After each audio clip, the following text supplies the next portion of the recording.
Only a small crowd showed up Tuesday night, but the questions were anything but small. Fewer than 100 Belize City residents attended the public consultation on massive infrastructure projects that are set to disrupt traffic for years. But those who came made their voices heard. Government officials laid out timelines for the George Price Highway upgrades and the replacement of the Swing Bridge and BelCan Bridge. But the real headline came from the audience, as frustrated residents pressed for straight answers on congestion, construction hours, river access, and why all this work is happening at the same time. News 5's Shane Williams has the story. Belize City is on the brink of a massive infrastructure transformation. At Tuesday night's community consultation, residents got an update on Lot 1 of the Philip Golson Highway upgrades, along with plans to finally replace the aging Swing Bridge and BelCan Bridge. Mayor Bernard Wagner opened the meeting with a call for patience and unity, urging Belize City residents to stick together as the major works get underway. Let us approach this moment not with frustration but with unity, not with division but with cooperation. Not with fear, but with preparation. Together we will navigate.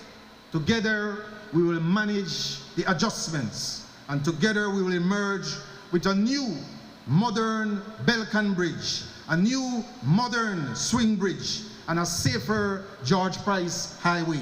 Lot 1 of the highway project is being funded by the Caribbean Development Bank and includes significant drainage upgrades, a key feature meant to finally address the persistent flooding near the Pongyard Bridge. Project engineer Mitchell and Gil Harry says this phase of the project is scheduled for completion on April 10, 2029. This project also has a section from the main roundabout going into Belize City to the Pongyard, where we will do major drainage works.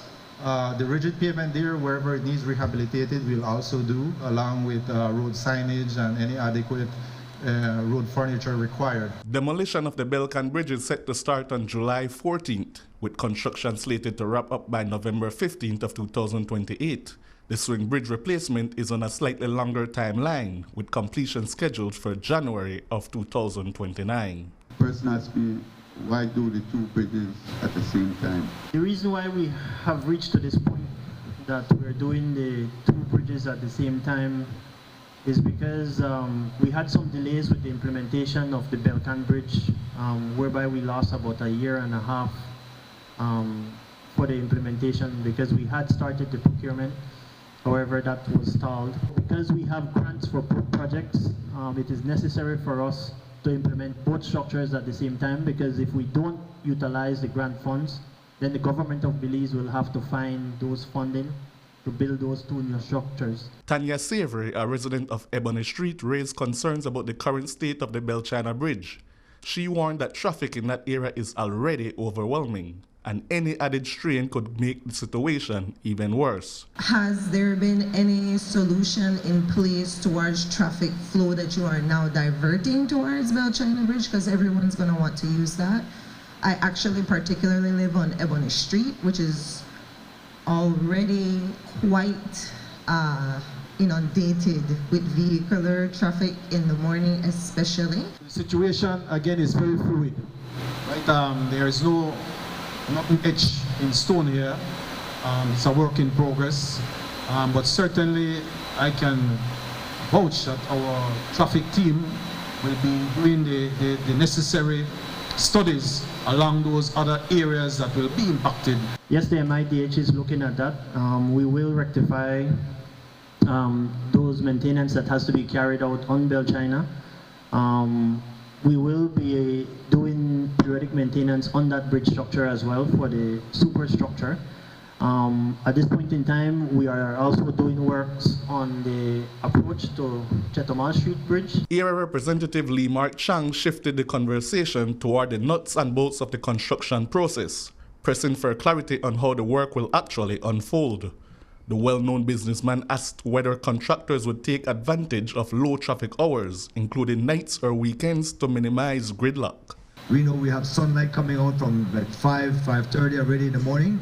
and at the longest we have it up to 6:30.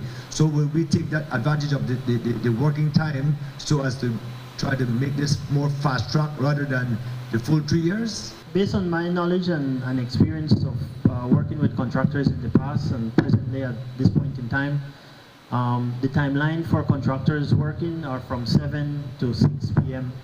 For most contractors. Concerns didn't stop at the roadways. Greg Mogel Jr. raised alarms about boat traffic along Hullover Creek. With demolition and reconstruction planned right next to key waterways, he questioned whether engineers have fully accounted for marine access and safety during the project. Both temporary bridges that we are constructing will have a freeboard or clearance to allow small vessels to pass through, which are the ones that are currently passing under the swing bridge and also under the BelCan bridge.